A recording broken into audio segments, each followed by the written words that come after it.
Please now welcome our very special guests for today's session. First of all, Jennifer Johnson, costume designer of Tonya.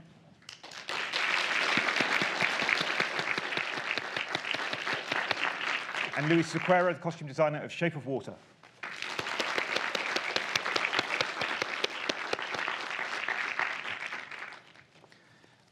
Welcome both. How jet-lagged are we, just so I know? Massively fantastic. So if we doze off at any point. If we nod off, it'll be... Yeah. I'll just keep talking, don't worry.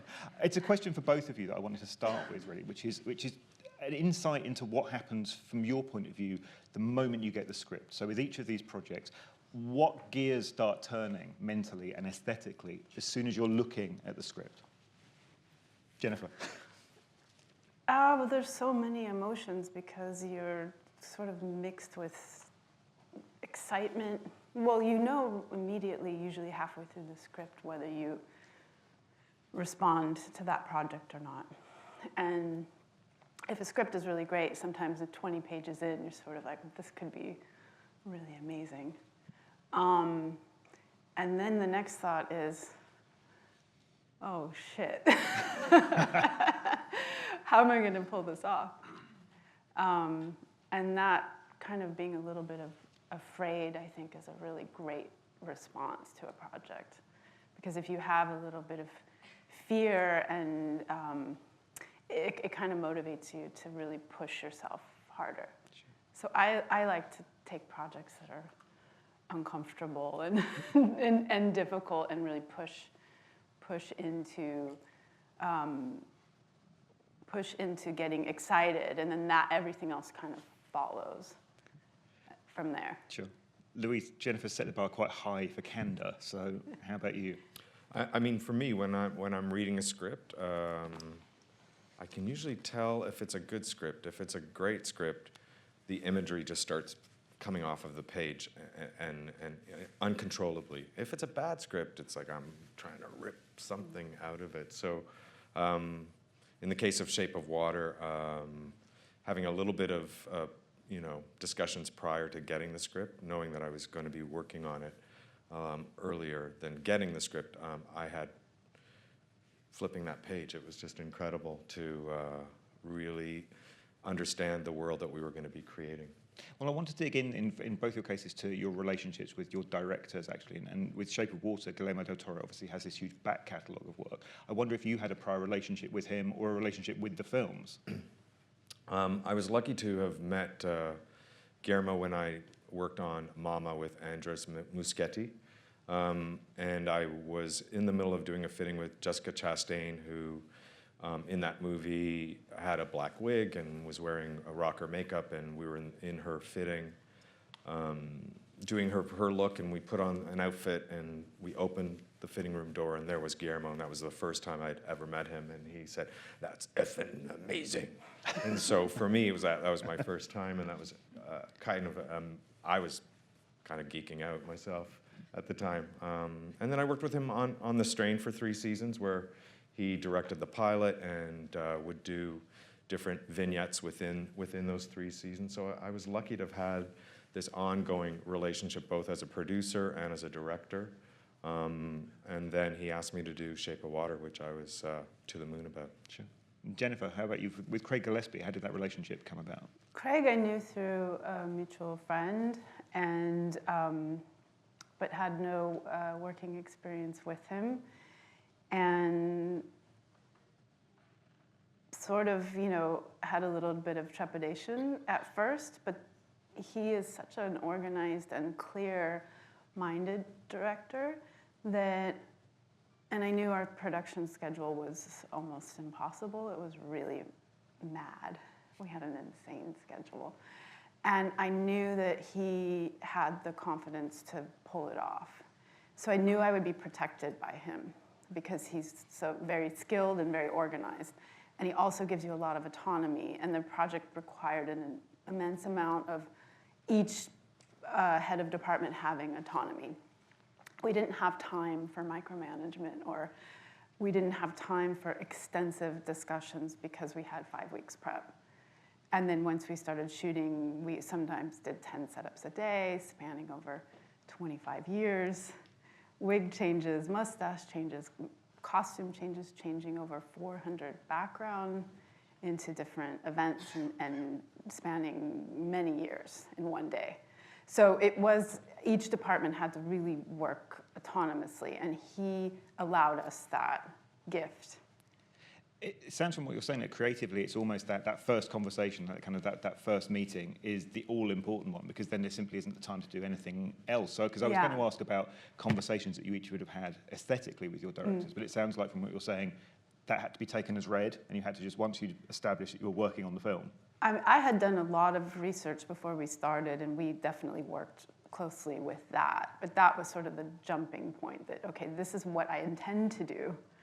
And from there, how much, back and forth do we have time for?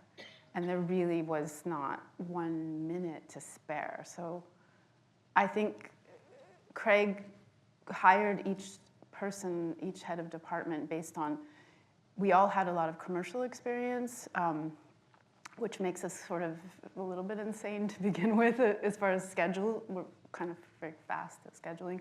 And then through other filmmakers that he was friends with. I think he knew that I could be on my own and I would be okay.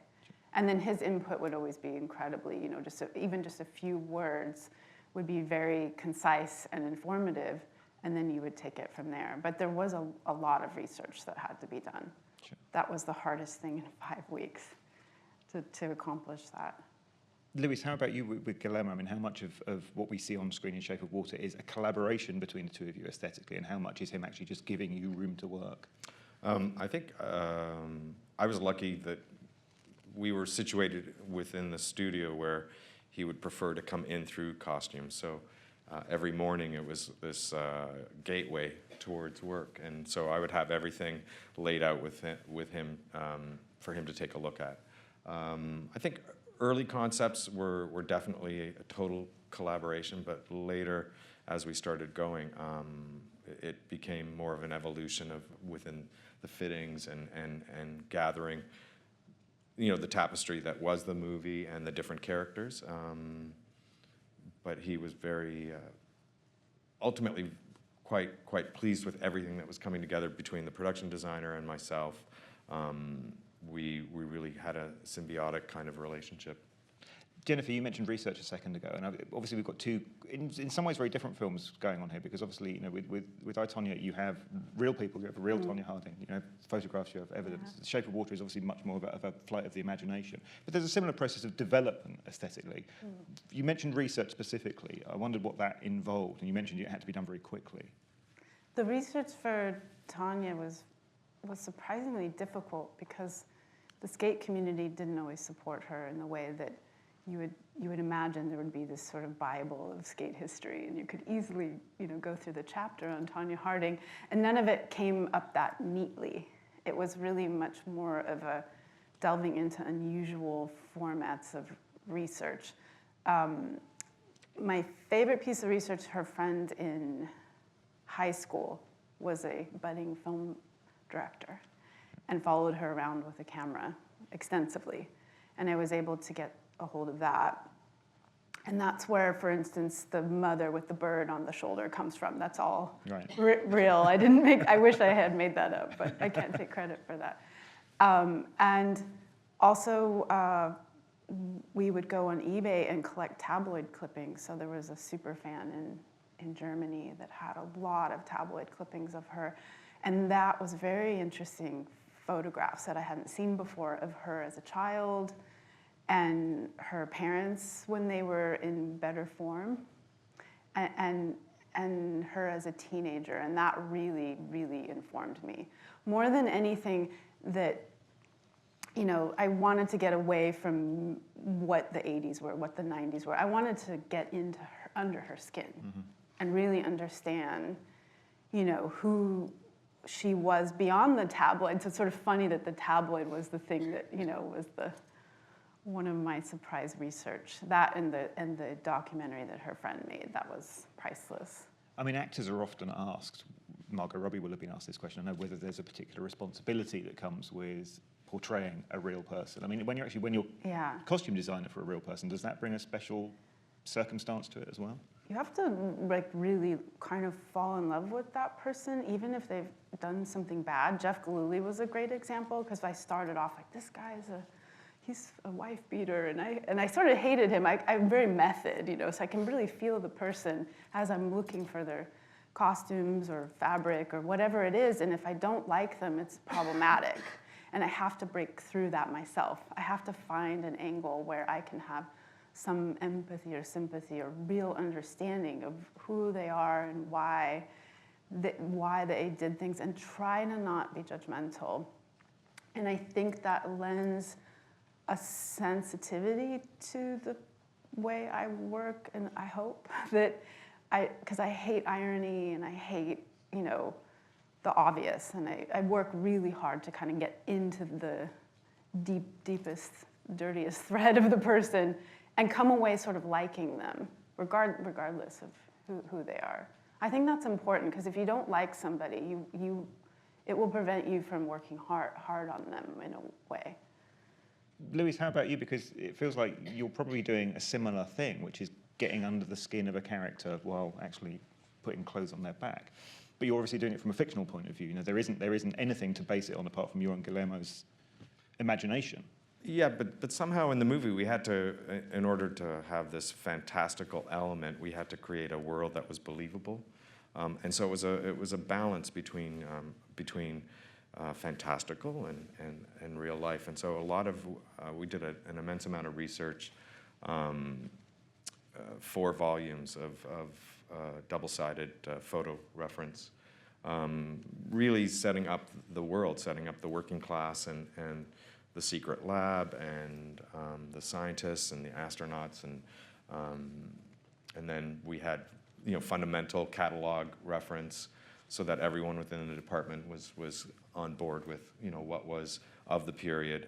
And then there was another section that was just design, and it was not only 60s, but it was 50s, 40s, 30s, where I really wanted to have elements, beautiful elements of design brought into the picture.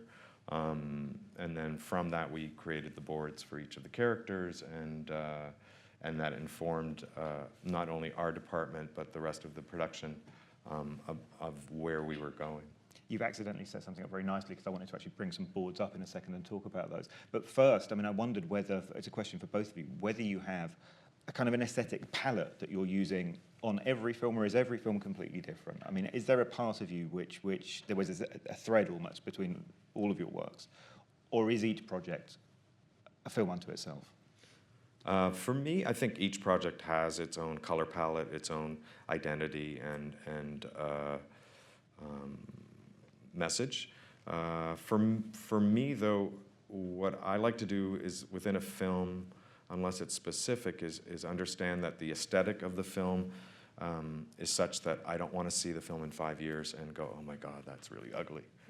It has to have a timeless sort of quality, and unless it's something that is very specific to, you know, that time period where we're making a statement. There are films that you will see that are made in the 70s, and one thinks of the 70s as you know, kind of gross and ugly, but there are certain films that you can watch today, and they are beautiful. They are aesthetically, like, pure. And so I try to evoke a little bit of that in any project that I do. So that's what I like to do. But, you know, each project definitely has a color palette, creating of that certain world. Sure. And Jennifer, how about you? Is there Jennifer Johnson's signature? I completely agree with that, is that nothing should ever be on the nose so much or funny. Because if you avoid that, then you can do 70s so beautifully, or 80s, or 90s, you know, in the case of Tanya's late 80s and 90s, we have a little bit of 70s. And it doesn't need to be that trend or that thing that everyone had to be a part of. And if you avoid a little bit of that and give it some sincerity, and I think that for Tanya at least, I had to develop chapters, because it's so much. And it's so garish, all the skate costumes and spandex and crystals. Like, how do you separate that and make the real life not feel, you know, like a showgirl? Or how can you be more, how can you separate that? So I always try to sort of compartmentalize and make, if it's a span of time, make chapters where you can kind of develop a color palette through era. But I think you just have to not be on the nose unless it's like you're making a comment on that. You have to be careful with that because it doesn't hold up. Exactly what you were saying, couldn't agree more, that the idea of creating something timeless is the goal. Even when it has, it has a statement, it has something that has to be evoked.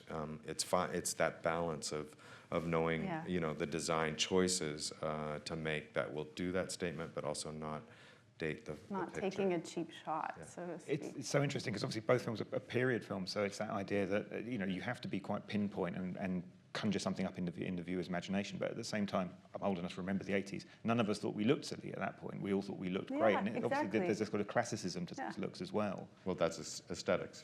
Right, right. We'll all look back at how we dress today and go, oh. This is why I just wear black all the time. We've got some boards, I believe. Hopefully we can bring those up and talk about them in some detail. Yeah, so here we are. So here's probably the most iconic costume, I think it's fair to say. Jennifer, tell us a little bit about this design. Tonya made this costume in real life herself. Her mother made her costumes up until Tonya was a teenager. And then Tonya, who was a pretty good seamstress, started making her own because they couldn't afford, and they didn't have sponsorship. Her mother created a lot of problems for Tonya that made it difficult for her to have sponsorship. They were kind of the mom was a liability from what I've heard, especially when she was younger. So this costume is really, I love this. This is my favorite skate costume. It's single stretch jumbo spandex. It's really awful and thick and doesn't stretch, and that's on purpose because it shows the time period and the lack of technology and the lack of access that Tonya would have living in Portland, Oregon, to the latest materials. And it's kind of thick, and it really bunches on the arms, which is I thought very important to show that it had been sort of homemade. And you see that in the photographs of the costume. We took license and lined all the leaves with silver, so when she's spinning in hyper slow motion, it would be a little bit of more of a dazzling effect. And we had a very funny moment. The costumes were very expensive to make, and we didn't have a lot of money, so each one of those skate costumes was a big deal. And occasionally, one leaf fell off one time, and the stunt double was spinning, and we were shooting it in this hyper slow motion, and you just saw the leaf just go. That's great. But I would say that this costume really represents Tonya's individuality, her sense of how she really knew how she wanted to present herself to the world, and that she had made this costume and made it quite well. She was, but it's not perfect, and that kind of summarizes Tonya, I think. There was one other design of Tonya I wanted to take a quick look at, which is Tonya sort of off the ice. If we just scroll through, here we are. She still dresses like that today. Really? Mm-hmm. She has a modern version of the same outfit. The bomber, the mock neck, the high-waisted faded jean, and the belt. She has a great waist. So is this outfit in particular, is that based on a specific photograph or a specific image? Yeah, this is her, that word is so common, off-duty. This is Tonya off-duty, off the ice. And that neatness and attention to kind of her body, and sort of, she started making money during this time. She had a Louis Vuitton bag and the leather coat, and she was really, that was a source of great pride for her, that she'd kind of made it. But it was interesting, she's not that flashy off the ice. And I thought that was really important to show the sense of pride and kind of quality. She wore Chanel earrings, she had her bag, she had her coat that was not that cheap, and she still dresses that way today. So I just thought this is really the essential Tonya. So it's an embodiment of her character through what appeared to be very ordinary clothes. I mean, that was how a lot of people dressed in the 80s. Yeah, and also the colors being a little bit more subdued. And then also the turtleneck is really important, and the mock neck, because her and Jeff start dressing alike. And as the violence intensifies, kind of a Stockholm syndrome thing that you see in photographs. You see her very individual, and then when they get together, they do start dressing alike. Sure. We've got some storyboards from Shape of Water as well. Luis, I was going to try and pick your brains about these. I mean, well, I was going to actually, if we can go to Sally Hawkins' red coat first, and then maybe come to this image second, if that's okay. So let's move through. Here we are. It feels like this red coat has already become very iconic. But again, a piece of costume which could be very prosaic. I mean, it's a woman's winter coat. Tell us a little bit about the thinking behind this. I think we wanted to have Eliza starts the film being very in the shadows. Most of the characters, in fact, are in the shadows, and so her color palette is very muted and obviously has a lot of every shade of green in the sea. But there's a point in the film that there's the determination, and that is represented by the color red. And we see a red shoe, and then we see a red accessory, and then finally we see this red coat. And we wanted to represent that determination by the use of color, and Guillermo loves red, and I love red, and so we built this red coat. And it was a very specific red. It was a blue red that worked really beautifully with the water element of it. And it was a double knit coat from that period. And we actually built it in 2 different fabrics. So the finale of the movie, when we're underwater, and I don't want to do a spoiler, but we're underwater, the coat is built again in a different fabric so that it has movement and flow. The whole costume was actually built in alternate fabrics because it was filmed in dry for wet. So we were in a big studio with lighting and smoke and recreating this underwater aspect of the film. Does it feel like red has a particular cinematic heritage, I suppose, because you think about red shoes, you think about red balloons? Yes, And obviously exactly. there's that fairy tale quality as well. I mean, Exactly. I'm assuming all of that is bubbling away in the background with that choice of colour. Totally. Okay. Yes. Okay. Let's go to the first storyboard. I just want to contrast. There we are. So here, very different, Eliza. So yeah, this is the dream sequence, ode to Ginger Rogers. Both Eliza and Giles watch old movies, and so we have a point in the film where we have this dream sequence. And so for this, we were looking at all those movies, and early discussions was let's copy something completely. And then I was like, well, this is a dream of hers, so let's do an interpretation. And so with this dress, we started in half scale. The fabric for this dress actually was just shy of 10,000 Canadian dollars. And we had a tight budget, so it was a little nerve-wracking. We talk about This budget. dress is at FIDM. Sorry? Yeah. It's so pretty in Thank you. person. Thank you Yeah, so the much. fabric is beautiful. Thank you. So the lace alone was $450 a meter, and so we had to be really sure of the whole design and the line, and so we worked in half scale, so about that big.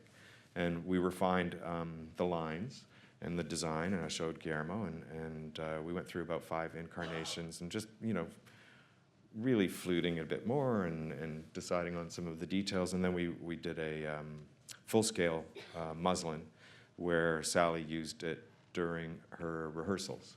So I would be sitting in the corner on the floor, hiding away, watching these rehearsals to, and see what I could do to enhance the dress for the choreography. And also, I was incredibly scared that she was going to trip. So it was like, is it too long? Is it too short? It was all of this. Once we were assured that we were a go, we built it in the real fabric. And there are actually 4 layers of fabric. There's chiffon over top of sequins, which was in essence mirroring the amphibian man. And then we took this lace, which we cut every piece of lace out and then re-put it onto another lace with the feathers, and then we put Swarovski crystals all over it. And we were putting crystals until they were like, come on, the dress has got to go. And we had 5 people gluing away, and we probably would have still be doing it now if we had the time. But it was incredibly rewarding, and I remember Sally putting it on at the end and covering her mouth and just so overwhelmed, thinking that she said, "This is like a wedding dress." She was just so taken by it. And for me, that's kind of a jewel of when you do something. It happens. It's a magical time when an actor feels so incredibly whole with a costume. When we shot that, which was a totally different thing from the movie. This was something that was black and white and glamorous, and it was really wonderful to see it come together. I mean, I wonder at this stage actually how much you're designing for the character and how much you're designing for, in the case of Shape of Water, Sally Hawkins. I mean, were you also going back and looking at Sally's work in the past and thinking about her as well as Eliza? Well, you're always looking, you're always considering your actors, their physicality, their elements that they feel most comfortable with, don't feel comfortable with, enhance what needs to be enhanced, and so yeah, I think in working with Sally and any of the actors, there is always a melding of both creative and the actual physical elements of creating a character where you have limitations and challenges, and so it's a healthy balance. Sure. Jennifer, how about you? I mean, Tonya is one of those films where it's already impossible to imagine anyone else but Margot playing a role. But it is now. Right. This when is the we thing. started, the fittings were really difficult. They were great because she's amazing, but they were difficult for me because we did not have time to do a hair and makeup test before or in conjunction with the fittings. So she's incredibly gorgeous, as we all can agree. And it was a real disconnect between the costume from here and then how beautiful she was. And so I was a bit nervous going into the fittings, because like, how can we turn this gorgeous creature into Tanya? And there is something strange that happens with an actor physically. It's almost kind of a pH chemical. The body warms up, they accept the costume, and everything sort of relaxes on the body, and it just becomes them. And when that doesn't happen, even if the costume's great, you can have the most gorgeous costume, you have the most gorgeous dress, but if that actor doesn't accept it, it's almost like a physics, it doesn't meld in a way that works. And so it can't just be riding on top of them, it has to sort of enter into their sphere, their comfort, and become part of their body, so to speak. So that's even a pair of jeans, or that's why sometimes contemporary costuming is really hard. It's really, because it's so ordinary, and how do you elevate something so ordinary and something so everyday into something that feels that it's true to that person? That's quite difficult in an almost unexplainable way, because it does involve the actor just sort of becoming that. Well, actors will say, I mean, people in the room have probably heard actors talking about the costume is, for them, psychologically, this hugely important step, and they will have that moment in front of the mirror, and for them, having developed intellectually the character, this is the moment where it suddenly becomes real. I mean, presumably for both of you, it's that moment of satisfaction on an actor's face is one of the things you're striving for. So before a camera has even been put in front of them, it's seeing the actor, as you say, accept the costume and accept the character. And it's having a willing collaborator, so Margot was so there, and so in a way, that we haven't done the hair and makeup yet, but she knew, she's so tuned in to what needed to happen, and that was a great gift that I had, that all of our actors were just ready for that role. I mean, in terms of the cast generally, I mean, I was thinking, because obviously with Shape of Water, I mean, Sally is there, and is the star of the film, but we saw Octavia Spencer flashback. There are so many great supporting characters. You're having to do the same thing with each of those, I'm imagining. So you're looking for that moment, that wonderful moment with an actor multiple times. Is that Totally. true? Yes, with Octavia, we'd gotten to a point where she was like, well, honey, we got to do a dress line because these are just amazing. She was just so into what was happening. With her character, she was a dressmaker. So unlike most of the rest of the film, her dresses are all fresh.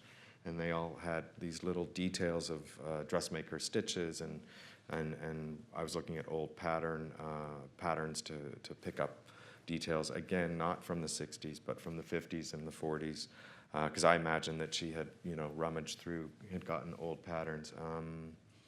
And with her, I had an idea to use a color palette of bruised fruit, which was totally different from anybody else in the film, and she just loved the idea. And with that, we laid down different fabrics, and we were trying.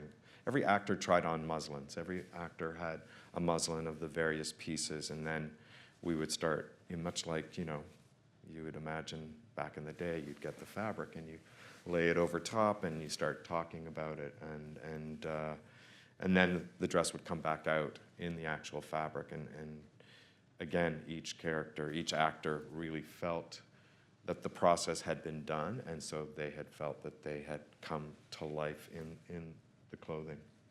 I wonder on set, which other heads of department you're working most closely with? I'm assuming hair and makeup, but I'm guessing also, there will be conversations with the cinematographer, there will be conversations with any number of people, but which are the most important relationships to you? I think for me, in this case, was the production designer, Paul Osterberry, who's amazing, and I've worked with him once before, and now we're actually working together on another project.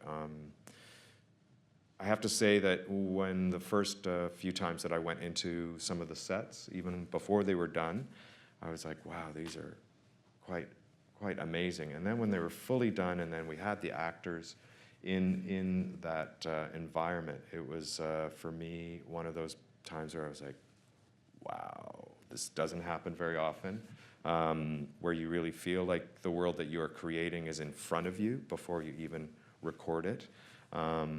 And so with Paul and I, we were in constant contact with, what color is the couch, what color is the car going to be, what's the interior. Basically, we're painting on film.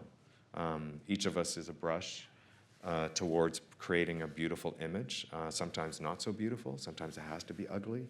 But for me, having that relationship where we're constantly talking and comparing and really brings it all together, and I think you see it in the film. I think you see that there's this whirlwind around the vision of Guillermo that shows the amount of love and attention to detail we all put in. Sure. Jennifer, how about you? You spoke a little bit about the kind of slightly disjointed process because of the budget and so on. But definitely for me, hair and makeup was so key, and they did such a great job. And the production designer, Jade Healy, was I think the production design, and Adrutha and doing hair, and Deborah doing makeup. And we were very much, a force together. And the actors in this case, because we did have so little time to prep, the actors being so well versed in the script and having done so much research on their own, that we all were very kind of ready. And all of us coming together and being able to sort of also morally support each other, because we did have some 18-hour days and 10 setups a day sometimes. And so that that kind of trust with one another, that we were all going to support each other, and sometimes in unspoken ways. Sure. 5 weeks prep, that's incredible. Yeah. I applaud you. That's amazing. Thank you. Wow. Yeah, it's hard to really, my nervous system is still sort of, I'm still getting over it. But it's a real honor to receive this kind of attention, because we didn't expect it. I wanted us to look at clips of both films in a second, but actually just before we do that, I wanted to dig a little bit more into that idea of being on set. Obviously, a particular experience for you because things were so tight. But is that where the excitement and the thrill is on set, or is the excitement and thrill for you beforehand when you're generating ideas and then actually seeing the film? Is on set actually, even if there was a bit more time involved, is on set slightly traumatic and scary even under the best circumstances? Yeah. Because that's your moment of, truth, that everything's going to work, and then your whole crew is there seeing really what's happening, and that there's no going back. that's what it is. That is the moment when, okay, this is for real. We're doing this. But I find the most excitement happens for me, the pre-production and in the fittings and working with the director and working with the actor, production designer, director of photography, hair and makeup, because that's when you get to kind of have a little bit of fun and explore, and you can make mistakes. I think it's great to make mistakes at that moment and work back around and learn from that and correct them and always make things better. That's the most exciting part. It's a learning process every project. I think if you're not learning something, then maybe You have to get out. you got to get out, or you got to change up. Yeah, and so I always take on these sort of terrifying projects, and I never knew much about ice skating in that way, or thought I could really pull it off in 5 weeks. But you just go for it, and I think that kind of, it's electricity, and that's for me what kind of feeds me. Now, would I like a long project with a lot of time? Yes, it would be great, but. Luis, how about you? I mean, which part of the process are you most attached to, and is the set just something to be kind of endured and got through? Well, as I mentioned earlier, for this project, going on to these sets that were designed was incredible, and it's true. It's really where all the attention to detail and on all that work is realized. For me on this project, really starting from pure idea and collecting cloth and putting it all together, and every piece of cloth that was, clothing that was made was then taken to the aging textile breakdown area where it was made to look like it was 5 years or 10 years old, and then seeing these brand new garments then come out of that as something that one would have had was amazing. So. And those are the unspoken heroes. Totally, the people that do totally. the breakdown artists. You call them patina artists in Textile artists. Textile artists. They're Unbelievable. They're real heroes.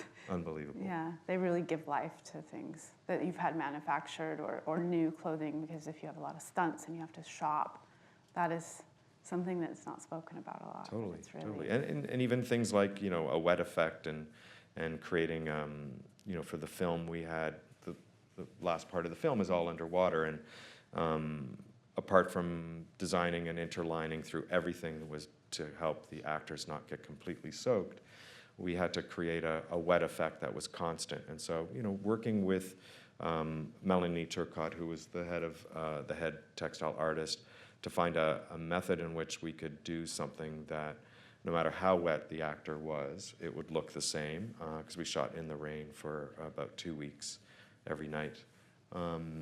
Those are the kind of things that I find fascinating. And Guillermo, with Guillermo, the cleaning lady outfits, we had 9 different shades of the pale blue within the costume, and being able to have this board of these colors, and really, it was the classic example of really picking a warm blue over a cool blue, and the things that people joke about, but it really was an opportunity to be that creative in the back work that made it so satisfying. Let's take a look, I think, some of where this creativity and art and expertise all ended up. We'll take a look, first of all, at Shape of Water, and then pick up the conversation.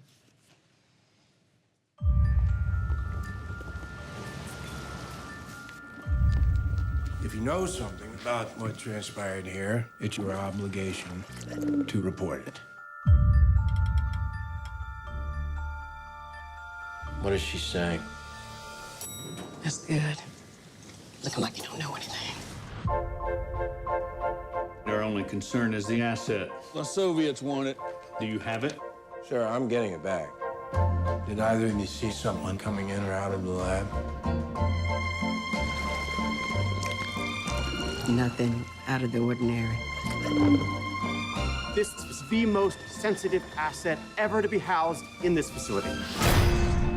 How'd they get in here? We were looking at a highly trained group of at least 10 men. Efficient, ruthless, clockwork precision. I'm gonna be synchronizing our watches just like they do in the movies. Son, unfuck this mess.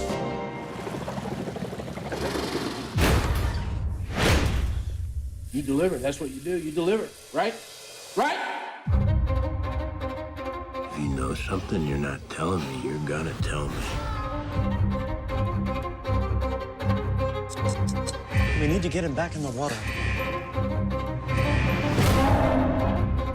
One last time. Where is it? Listen, fella. Sit down! He's coming for you. You gotta go now, and you gotta take that thing with you. I deliver. What'd you say to me? What did she say? What is she saying? She is saying thank you.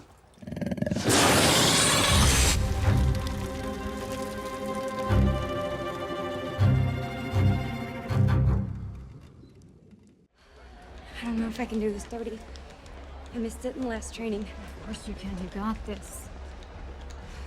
Hey, Tanya. You suck. What is this, Rednecks on Ice? An ice capade? You know what? You wanted to paint. Oh, here she comes. White Castle. No woman in the history of U.S. figure skating has landed a triple axel. All of those women who came before you, not one of them did it. Ignore him. Hey, hey. The Skating Association doesn't think you can do it. Trashy Tanya doesn't belong. Your own mother doesn't think so. I'm gonna show him. Hey, Tanya! Tanya! Don't Where'd you listen. park your double wide? Don't listen, man. Get out there. You Focus. suck! Go. You suck! You suck! You suck!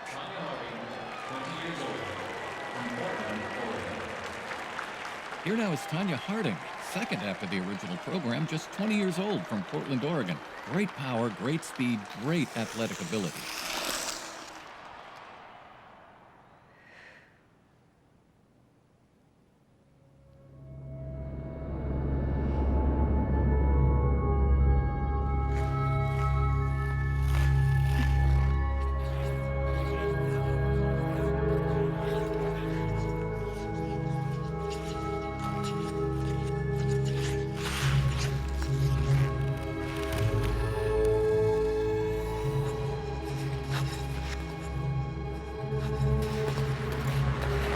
And the question is whether 3 moves into the program she will do a triple axel. First, a triple lutz. Nicely done. And now we will find out whether she will be the first American to attempt and complete a triple axel jump. We will know that here, whether she tries it or not.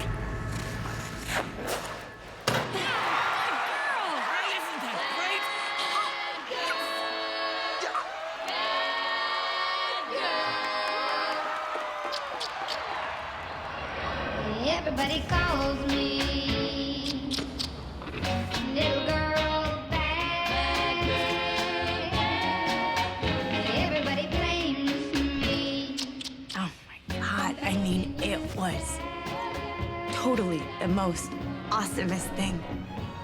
Because leading up to it, you're like, I can't do it. I can't. And then, bam, I can. And all those people who said I couldn't make it, well, fuck you. I did. I proved everyone wrong.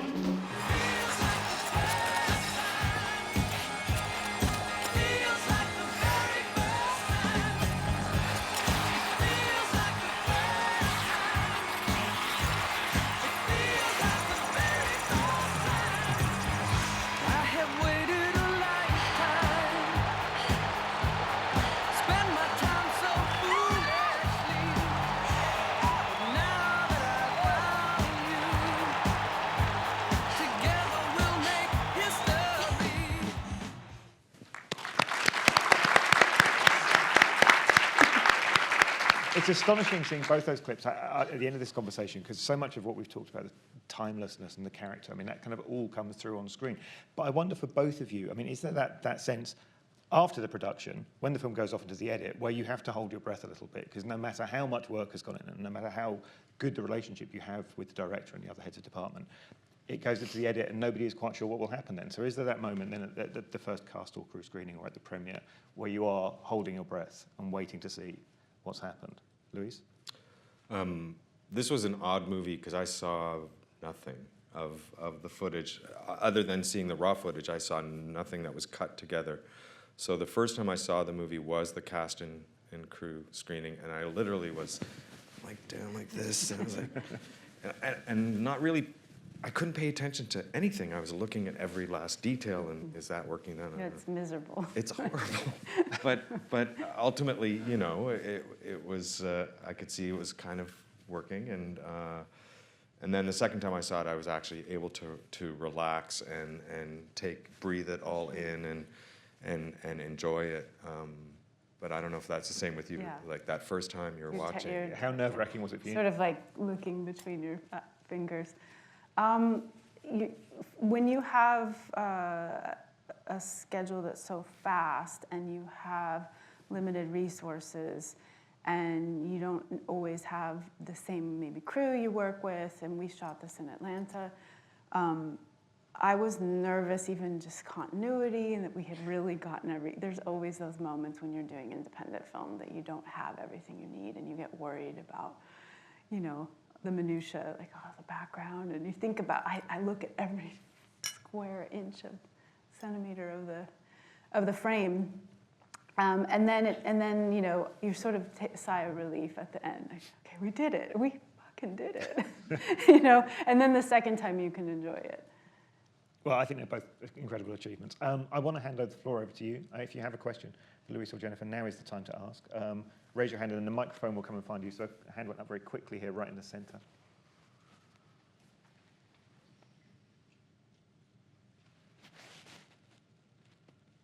Thank you. I want to say congratulations to both of you. The films are just outstanding. Your work's outstanding. And Jennifer, my question is for you. The rabbit skin coat. Did you, because there's a scene where he's actually skinning the rabbits, did you sew those up and put them together, or? It's a great question because it's a bit of a controversy.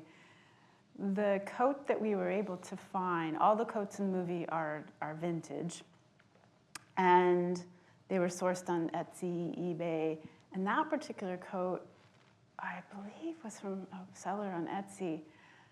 It is very unknown what kind of fur it is. We had a furrier look at it, and even he was unsure. It might be goat hair when she was a kid. And then when she's a teenager, that is a rabbit fur coat. But it was sort of, you know, we didn't have the resources to build it. It was too expensive. We spent so much money on the skate costumes. So it's a bit of a trick, so to speak. The rabbit skin was not used on her coat. Yes, I think just one row back.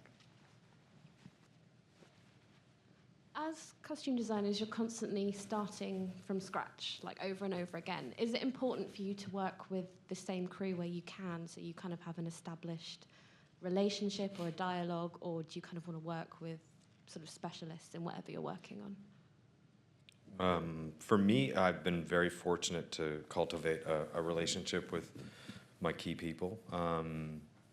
Like I've mentioned before, my cutter, I have known since I was 18 on a personal level. She's been working on my project since, I don't know, 20, 25 years. So we have a dialogue. We're able to speak. She understands my eye. I understand her process. And so I'm really lucky and fortunate to try to keep the team together. But on the flip side, it creates this responsibility. It's like having a family to feed. And so even if I want to take some time off, I'm feeling pressured to, you know, not... At the end of this movie, most of these people worked on the strain, and then we went straight onto Shape of Water. We literally were tearing down the strain and throwing everything into trucks and setting up Shape. Again, because the movie didn't have a lot of money, we were basically using the same studios as the strain between seasons. And so we had to pack away 4 trailer loads of clothing in order to make space. So at the end of the movie, suffice to say, everyone was completely exhausted, and we were offered the 4th season of the strain, and we were like, no, we just can't do that. So I went to Europe. That being said, 3 weeks, 4 weeks later, everyone was like dying to get back to work. So it's kind of, in that instance, I love to do it, but it also has that flip side. Yeah, an unwritten trust with people that you know, and you have sort of a second hand with, that you sort of do a side glance and a nod, and that person can interpret that, is priceless, especially when you have not a lot of time. So, and it's always great to meet new people also. Totally. But really, like, if you have a core that you, especially building things that that that person can, that's such an important relationship. It's huge. I mean, from vampire apocalypse to 1960s to 1930s evening dress. I mean, this person was able to do whatever comes our way. Because that's very expensive. It's so expensive to build things that it has to really, if you have that second hand with somebody, it's also economic. And doing it in-house, like actually doing it, not taking it out to a costume building shop where you're there at every process. You're there looking at every line to the garment. It's pretty great. Yeah. I think there was another question down here. Yeah.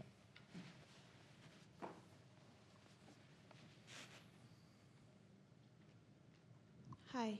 So this is a question for both of you. I know you were talking about how you had to select a particular shade of pink or blue, and you do that so meticulously.